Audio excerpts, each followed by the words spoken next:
Good morning, Internet. Yeah, it's about 11 o'clock here Friday morning, and I'm here in Houston, Texas to deliver a load to a place called Excel, which is usually a pretty busy place, but I guess they're not used to cold weather in Houston, Texas, because all the roads were shut down when I was getting here. I had to take back roads and things to get here, and then I get here, and this is what I see.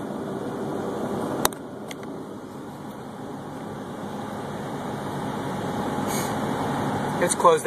Those two cars over there are a different company.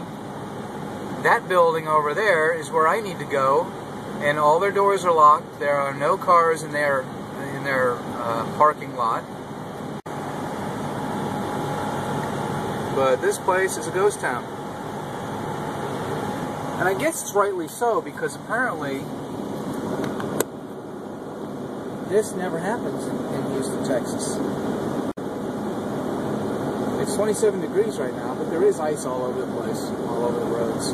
I slid a little bit on a bridge, nothing big, but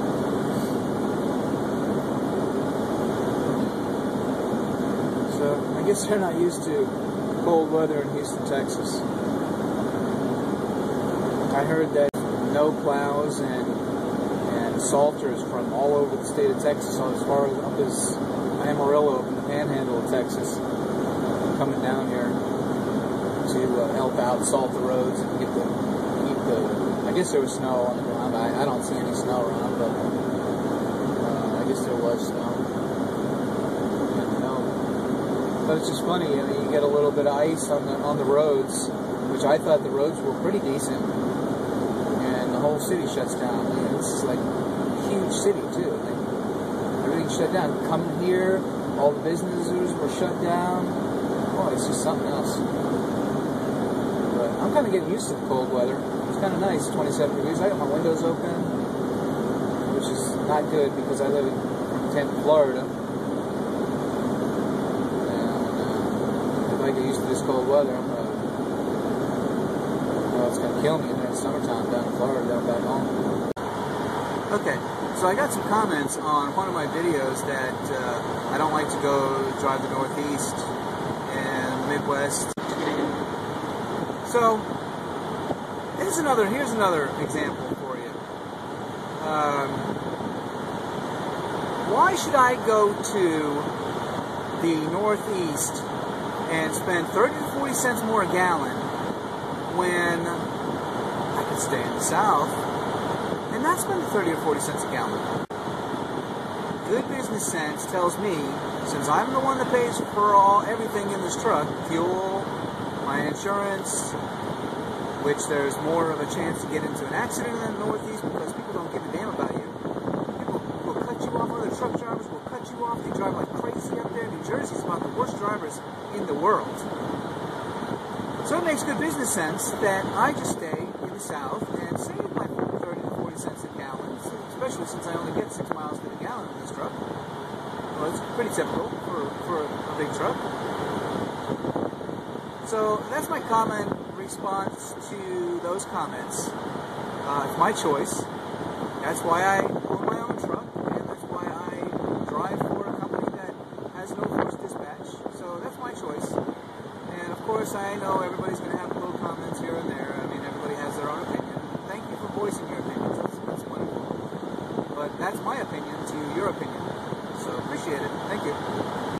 So I'm sitting here reading the Trucker magazine, and yeah, we have our own magazine. And there are just articles about everything. I mean, there's it goes from anything you can think of, they cover it in there. But one of the things that I wanted to comment on is the hours of service regulations, HOS regulations for truck drivers, and how all of these politicians try to make our rules out here for us, but not one of them has ever been in a truck. How can you go making rules about an industry when you have no clue what the industry is all about, or what these drivers go through out here, and what's best for these drivers? It's baffling to me. It's really baffling how all these people sit up in their little offices up in Washington and they make this rule. The Obama administration, has their own rules about how they're going to enforce truckers' hours of service, but they have no clue what we even go through. Here's a prime example. One of the new rules that is going to go through in hours of service is that you can the 34-hour restart, which we restart our hours after we take a 34-hour break. That 34-hour restart has to include 2 overnights. So you have to have, start at night at say 5 o'clock in the afternoon, go one day, that's one night, and then another night, and then that's your 34-hour restart. It's basically a 10-hour break plus 24 hours, the whole day. So, there are a lot of drivers out there that this doesn't work for, because a lot of drivers like to drive at night. So their daytimes are their nights. So how can you enforce a regulation when it doesn't make sense for probably 30-40% of the drivers out here that enjoy running the nights because of all the benefits that running nights has to offer? Just less traffic. And there's a lot of other things I'll address in future vlogs. But that I just wanted to, how do you people, why don't you, bring on some truck drivers that have been on the road for years and years and years and ask them, what do they think would be the best for hours of service? What are you trying to run truck driving for? You can't even run the country right. So don't try to run truck driving. Ask some good truck drivers.